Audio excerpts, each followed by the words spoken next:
Welcome back to Ivanti Security Insights, where best practice cybersecurity meets real-world workplaces and roadblocks. I'm your host, Ashley Stryker, and with us today is the one, the only, our Chief Security Officer, Daniel Spicer. Hi. Hey, everyone.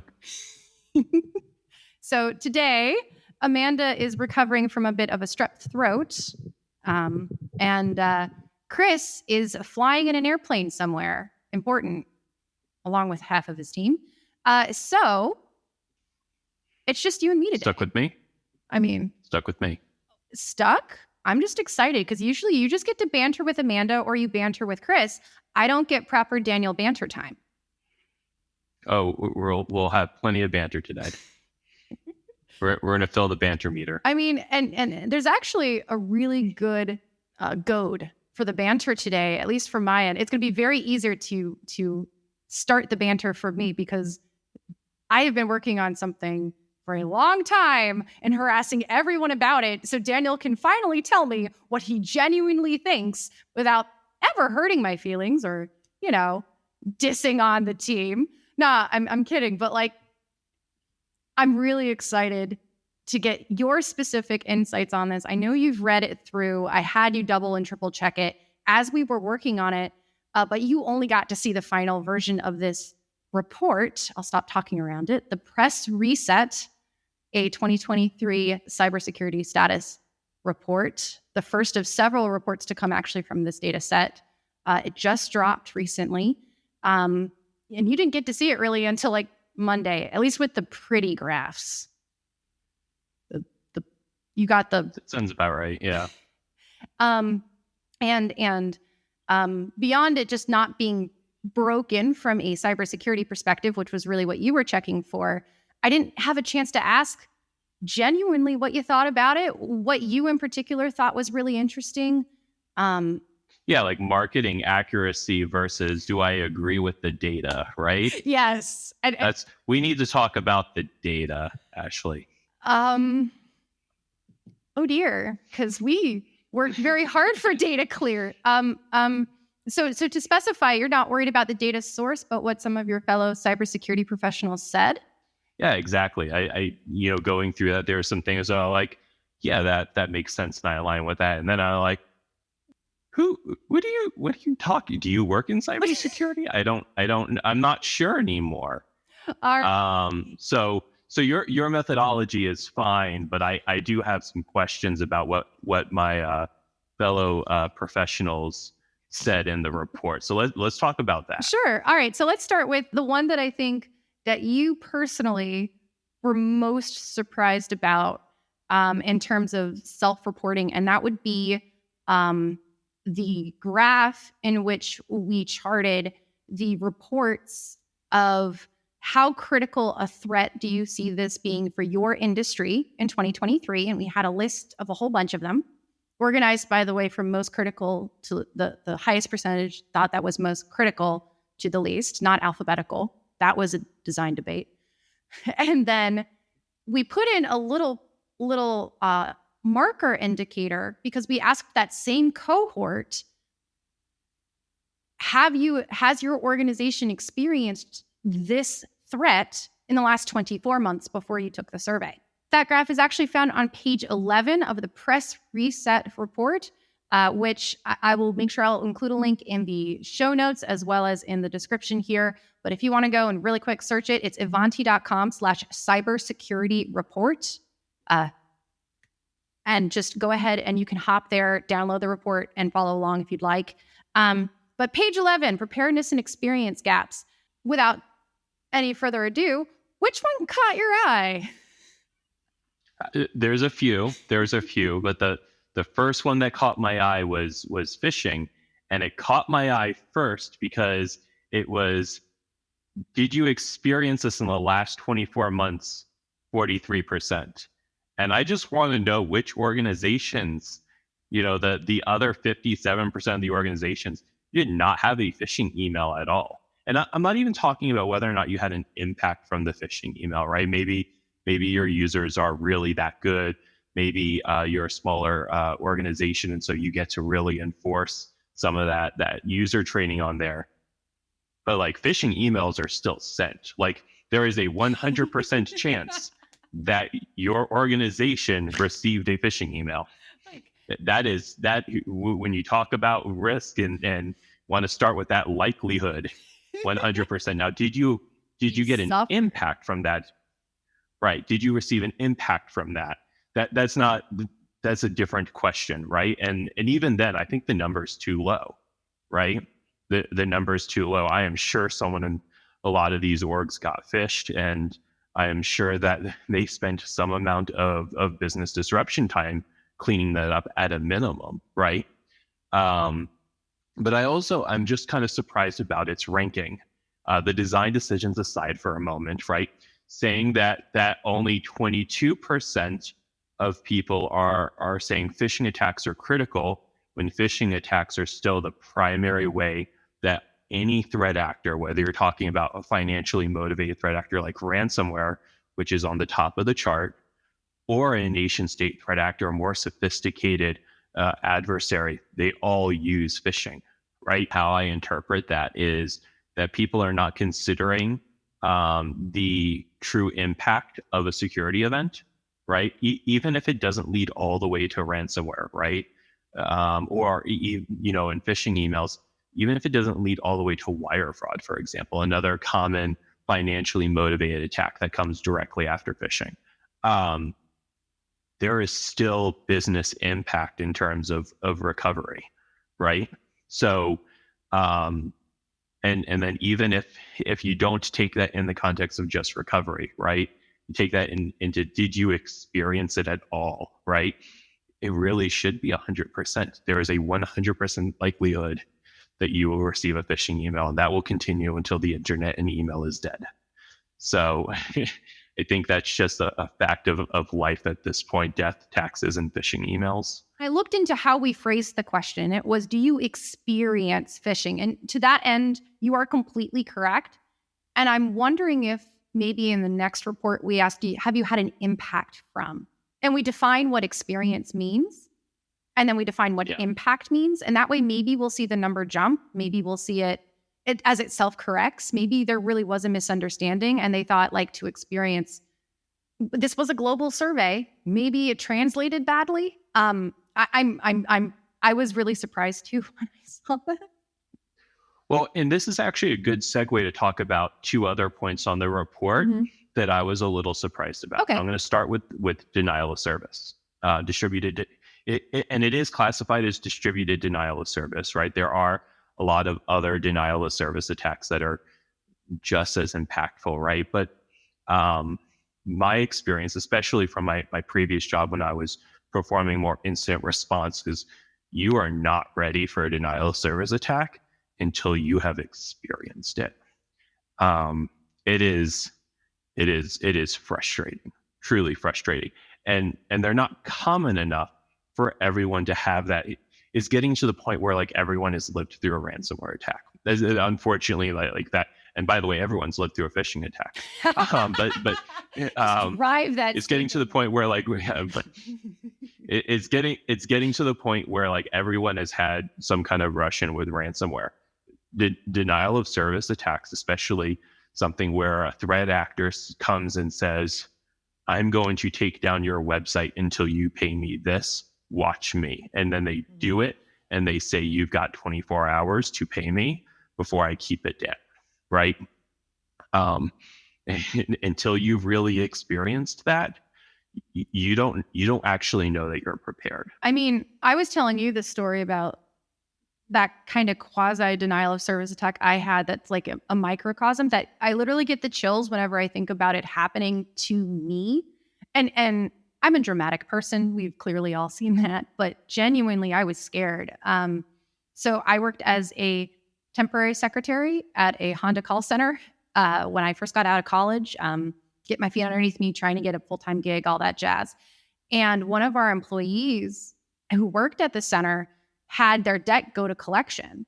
And I was working as the front desk person. And so if you found out they worked at this call center, I would get routed and route you to whoever they needed to talk to. And they had called in before asking to speak to this person to collect the debt. And I had forwarded to the manager, and they had said, we're not letting her talk to these people while during work hours. This is completely private affair. We're not getting involved.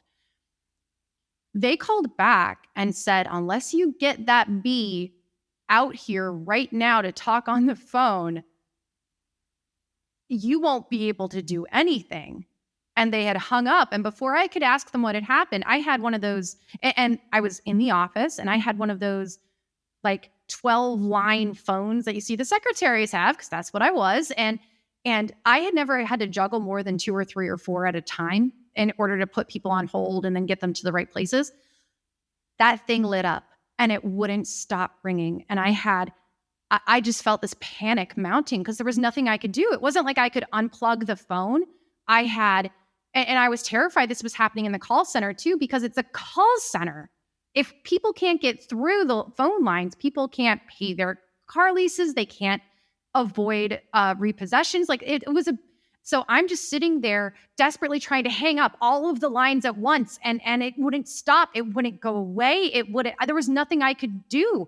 And I was literally shaking and having a panic attack and I remember curling up in the leg well of my desk, just crying. And I'm an early 20s something, desperately trying to do a decent job. And it was so, to have that sense of control stripped from you over something as mundane as so a DDoS attack, even if it's just a website, oh God. What you experience is resource consumption, right? Yeah. Is denial of service, and they consumed all the lines, right? Mm-hmm. So we'll step aside how terrible debt collector practices are and how awful that industry is for a moment. Yes. and focus on the report, right?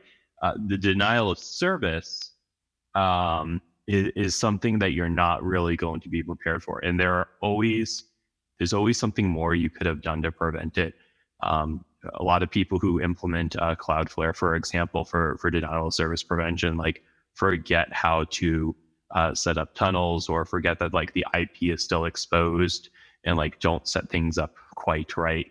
And so there's things like that, but there's also just sometimes it's a resource that you can't put behind Cloudflare, right? You have to have something else. And by the way, your firewall is not a traffic shaper, right? Your Cisco or your Palo Alto, it has a finite amount of resources, and most organizations are trying to make sure that they right size that, right? You don't want to overpay for that bandwidth. So yeah, that'll go down. It is not designed to handle a denial of service attack. So I think the experience is a little higher than I expected. More importantly, I'm just surprised how many people think that they're prepared for that. Yeah, and it wasn't one of our 4 inverted threats where people reported a high, they considered it a high risk for 2023, but the generally reported percent of people who said they were very prepared to meet it. So this DDoS is not an inverted risk as self-reported by the cybersecurity professionals who took it. And for inversions, you can go to page 13 for those.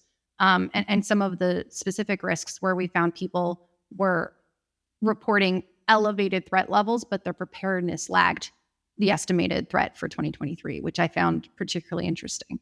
I'll also just, on that kind of note, point out supply chain attacks are way lower on the report than I was expecting, because I think we have all gotten to brush up around a couple different supply chain attacks, right? And I don't think any of us are fully prepared. We keep running tabletops, we keep running thought exercises, and I think we are still, as an industry, not as prepared as we want to be, and they are increasing, right? I think the SolarWinds campaign especially made it show how successful these campaigns will be, and kind of in a different direction. The attacks we have seen on especially open source code repositories that have been undersecured, and seeing a lot of coining malware and remote code software or remote code packages embedded into those repositories. Both of those are just showing, and I think giving confidence to the attackers that this is going to be a continual way to carry out all sorts of end impacts. Yeah, that was a really interesting point that I remember going back to you and Amanda and Chris about when we were doing the questions for this, because I was asking, I remember like back in September, August time, I'm like, okay, so I want to ask about threats. What threats should I ask about? And you specifically had me put on DDoS, I remember. And then somebody put on supply chain attacks. And I said, wait a second, we're not talking logistics here. What are you talking about? And so I got a whole enthusiastic education with links about what supply chain risk really meant and understood. And it makes me wonder if not that cybersecurity professionals, obviously they understand what that term means within context of their position. You guys are in that all the time. But I wonder about, do you think that some of the lagging preparedness and lack of criticality that supply chain is rated could be possibly due to internal representatives not understanding what that means within a cybersecurity context? It's totally possible. And I think it's important to kind of acknowledge that supply chain attacks still are logistic, right? We were actually just recently, there was a news article talking about how supply chain attacks are actually a little bit easier when you start talking about the use of GitHub Actions, automatically pulling from certain code repositories and updating builds. And you don't actually know whether or not those code repositories have recently been impacted by something malicious, right? And so because you're not taking a more manual approach to that, you're actually, putting yourself a little bit more at risk. And it's not a vulnerability, right? It's just a potential weakness in it. And that is still a logistics thing, right? There is nothing different from taking individual packages and components in order to do compilation as there is in like an Amazon warehouse grabbing the individual things to put into a box to ship to me, because I do a lot of Amazon shopping, right? But those are still supply chain, and it's actually interesting. There's a lot of people, especially right now with some of the world events going on, talking about new and novel warfare tactics, and a lot of that has to do with cyber. And my first gut at looking at that is, we're not coming up with new tactics. We're coming up with new ways to implement old tactics, because supply chain issues go all the way back to, medieval warfare, right? It's totally possible that people are not applying this the same way, right? Because it's the same topic, it's the same discussion. You're just having to apply it in new ways. And so for those security professionals looking at this report, right, and realizing, oh my gosh, one, I think this is underreported, or two, because we've all been phished, people. That might be the name of the episode. We've all been phished. We've all been phished, and yet we're not able to take it seriously. And that's going to be my generous reading of some of this language, is that cybersecurity are reporting on what they're able to rate as critical, right? How can they get internal stakeholders, the people who can help affect change at the organization, and get budget for the technology they need to be prepared for some of these attacks, to properly vet? I mean, not have somebody onboard a vendor without having security look at their security protocols. Thanks for approving that one that just came through, by the way. Really appreciate it. Much appreciate. But not having, how do you get them to understand that when the language is sometimes confusing? Internal education is always a challenging thing, and the problem with internal knowledge and internal education about what threats are out there, and then trying to actually apply that to your organization. After you're done with all of that, you have to prioritize. And when you're talking to business executives, right, that prioritization comes in the form of dollars. And this is actually a lot of fun to talk about because this is something I'm really focused on revamping internally right now for security at Ivanti, right? Is how do I represent risk in dollars, right? And that actually changes the conversation a lot because financial risk is a well-studied thing, right? This is pure play economics. So I can have a conversation with our CFO, with our different business leaders about what are acceptable risk tolerances in dollars, right? And then, but the challenge is turning a security problem into dollars becomes a little bit more difficult. And I've said this before, but the thing that I have to thank ransomware for the most is actually making that story. There are two things that really enable the transformation of risk into dollars.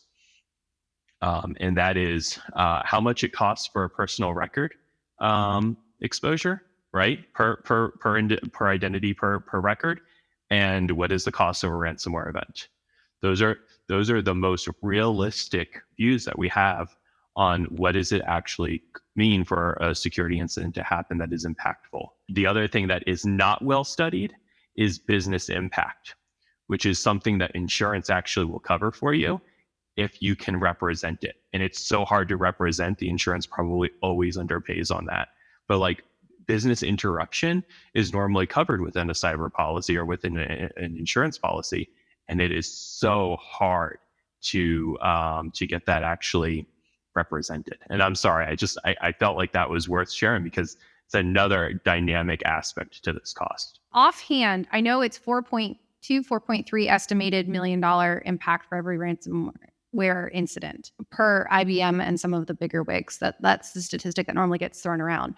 But I was wondering, do you have a ballpark estimate of how much per record does it cost if it gets leaked? I've heard numbers between $20 and $60 an individual. I know that it can get a lot more expensive when you start talking about 3 years of monitoring and some of these other newer requirements. But those are kind of where the fines are starting to lay out.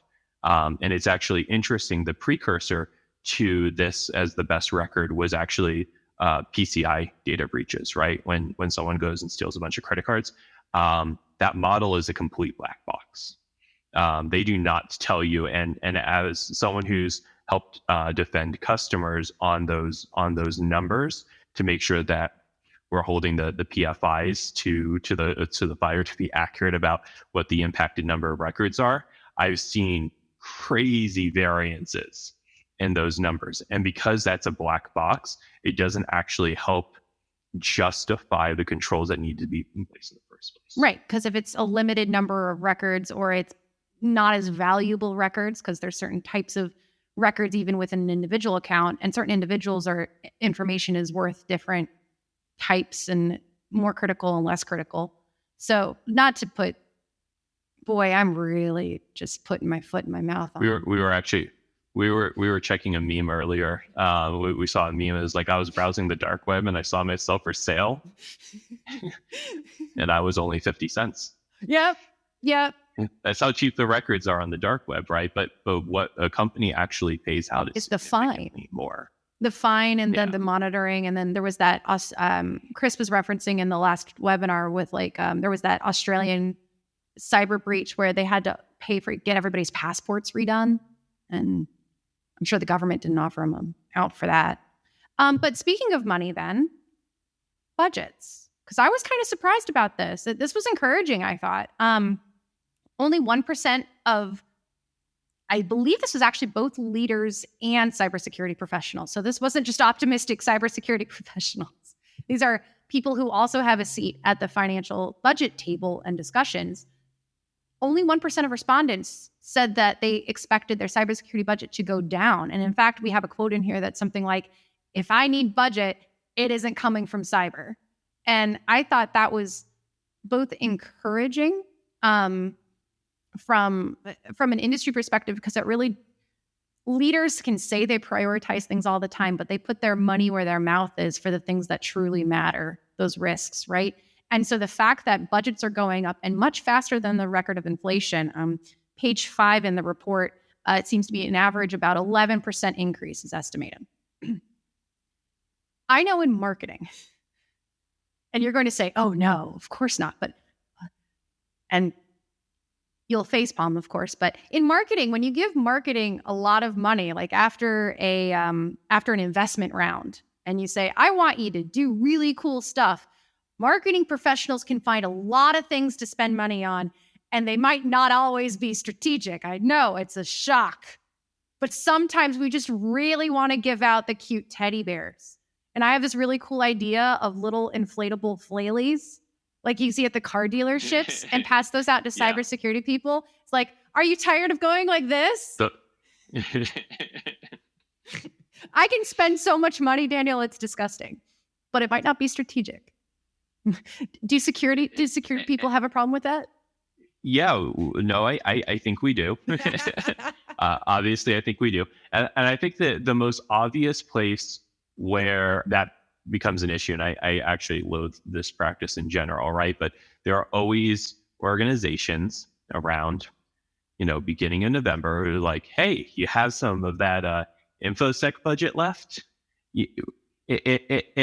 And obviously, I don't like the practice, but the use it or lose it thing, I know that's a real thing, especially in public sector. But to not already have a strategy for how you're going to spend that does point to a problem. And I think that is a bigger problem in the industry that we're probably not talking about a lot, right? Which is one, we overspend on consultants. And I say that having previously been an InfoSec consultant, right? Amanda was one too. You hired one permanently. I know. Well, because they do have the widest variety of experience to bring into an internal org. So it's a smart hire that way. And most of us who are looking to exit consulting are just tired. We'll trade a little bit of financial cushion to be able to have a more normalized work week. It's the truth of consulting, right? And that's not just an InfoSec consulting; it's just consulting in general, right? Don't go agency side as a marketer if you ever want to have a work-life balance. I've done it twice. It's best in-house. I feel you. We use consultants for too many things, and we use people in the wrong way. The worst thing that you can do with your budget is to outsource a bunch of work to a temp agency or to consultants, and in some cases even interns, right? And hide an operational need for permanent headcount within your team. And I don't know that that's even true just for InfoSec. I think that is a general truth that InfoSec is just, in my personal experience, a little bit worse with, right? We're very comfortable going in and getting outside people to come in. And the most common reason is it's too hard to hire people or they're too expensive. And of course, I feel very strongly that a lot of time it is better to hire outside of InfoSec specifically and go grab some people in IT or some people in engineering development who want to gain that security expertise because they have a lot of that similar experience. So I think that's a big thing. I also feel like in general, companies don't do a good job of paying attention to technical debt within security. Coming out of a ransomware, something that I had to coach a lot of companies on is like, our antivirus is horrible. We're going to rep it out. And our firewalls are horrible. We're going to rep them out. And all these tools that they had were apparently not working. And I'd be like, well, your antivirus did detect it, but wasn't blocking because you didn't configure it right? Your firewalls weren't patched, right? Those are hygiene and just love and care and maintenance of your tools that wasn't being provided. And so you have to pause them for a moment, right? And actually one of the things that we did a lot was we had a whole bunch of the antivirus software, and we would just take the malware and be like, give them a report of which ones actually would have detected it. And 9 times out of 10, it includes their own solution. And we would find some kind of misconfiguration, whether it was definition updates or it just wasn't configured to block or no one was looking at the alerts. That happens a lot. And so like people don't clear technical debt, and that is a better use of money and resources than buying the latest and greatest thing off the shelf that isn't going to make a significant difference. If you're not going to tune it properly, like there's no point. You've got a clunker. You've ended up in a car accident because the brake lines failed. It would be like you going out and buying a new car, the latest and greatest, and then refusing to get it serviced just like you did the last one. And the brakes will work for a while because you had them checked at the time that you bought the car. But eventually, if you don't go back into the shop, if you're not paying attention to the check engine light, if you're not paying attention to your tires need air light, you're just going to end up having your tire blowing out right before the Baltimore Harbor Tunnel. And then you're going to have scary people driving past you at 60 miles an hour. And you're going to think, oh, dear God, I'm going to die because I didn't check the air pressure in my tires. The solution is to check the pressure in your tires, not just to say, screw this car, it's got bad juju, I want a new one, despite your impulse. And again, going back to how people spend their money, they spend money on the big fancy products and a bunch of people to implement them and don't then make sure that they're using the rest of their budget on the right number of staffing to maintain the thing they put in. Right. And that is one of the big things that makes or breaks an organization on like sustainable security versus insustainable security. And I know there are plenty of organizations and people who will listen to this who are like, well, obviously, Daniel, of course, but you got to remember there are a ton of organizations, and really the ones that get impacted by these things have that issue. Mm-hmm. And so the last point I really want to make on this is it's not only just about InfoSec people, right? I'm really glad that we are protecting and in some cases increasing InfoSec budgets, right? So what are you going to do when they do that by taking away IT resources?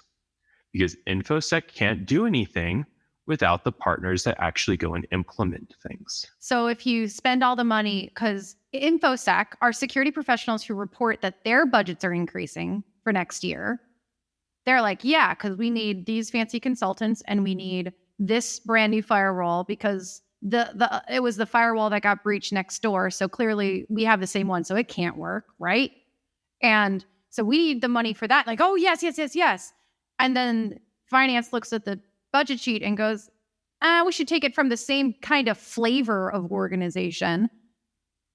And then so you have all of this fancy technology on all of these devices that is now being managed by a staff that was already overworked and now doesn't have the tools it needs for research, for asset discovery, for resource management, for ticket management, for any sort of, patch rollouts. Your help desk is the number one place that you don't want to be overwhelmed because they skip processes on validating password resets and identity and role changes. You run into a whole nother level of issue. People don't realize how important this partnership is. So I think the last time I was on here, I was actually spending a lot of time with Tony. I spent a lot of time defending Tony's budget and Tony's people and telling like, hey, I need Tony to have another person here because that team needs more people in order to support what I need to get done. And so I think that my concern seeing that number is, okay, so if the InfoSec budget is not being touched, where is it coming from, right? Is it still creating impact that ultimately ends up affecting InfoSec in the first place? That's deep. I wonder what Tony would say. And I bet you Tony would have probably fought the exact same fight you did for him. He fought it for you because if you guys don't have the proper security people and the proper bandwidth and ability to prioritize that hygiene and that maintenance and those patch cycles properly, it's his team that has to restore everything from the backups and deal with blue screen of death. Give me crypto or your grandma dies. Like it's their team who has to save grandma Is that the name of the web server that they denial of service? It's called Grandma. Yes, safe. If you want One day we'll talk about a Windows 7 machine named Router. One day we'll talk about that on the air. It's a real issue that the interdependencies on those teams can't be understated. And I think Tony would fight for certain places, especially when it has me prioritizing things for him to make sure his resources are spending the right time, or making sure his team has the right advice on how to implement and configure things, right? Because those kinds of security guidance are things that we come in and help with. So it's not just about us creating more work for them, right? And that's why, jokes aside, we had fun on that last podcast, but that's why Tony's such an important and strong partner for me, right? Is because we both see how we rely on each other, even though there is a separation between us, because at some point I have to hold him accountable. It doesn't matter how big a company you are. It doesn't matter how small a company you are. These core security challenges remain. To wrap this up in a bow, right? What I actually really like about this report is not a bunch of predictions, especially like I hate the prediction reports that come out where we predict that there's going to be malware next year. I'm like, there's malware now. Like nothing's changed. What do you? You're not predicting anything. I think phishing will happen. I promise you, it will happen. I predict. I'm an expert. What's really interesting about this report is seeing how it comes back to core challenges that still have issues throughout the industry, and a lot of people, as the report kind of opens up, would not take a small bet on whether or not the things that they've already put into place actually protect against these core issues, because they are not actually that confident in their controls. And so it's kind of interesting to, rather than predict what 2023 is going to be about, it's about looking back at the core challenges that an organization faces and looking at hopefully your increased security budget and how you're going to actually rectify and improve the controls that solve your core challenges. Well, and talk about a bow. Thank you, Daniel, for being willing to play with me and talk about this report. He'll tell you I've been talking everybody's ear off about it for about 4 weeks. Is that being nice?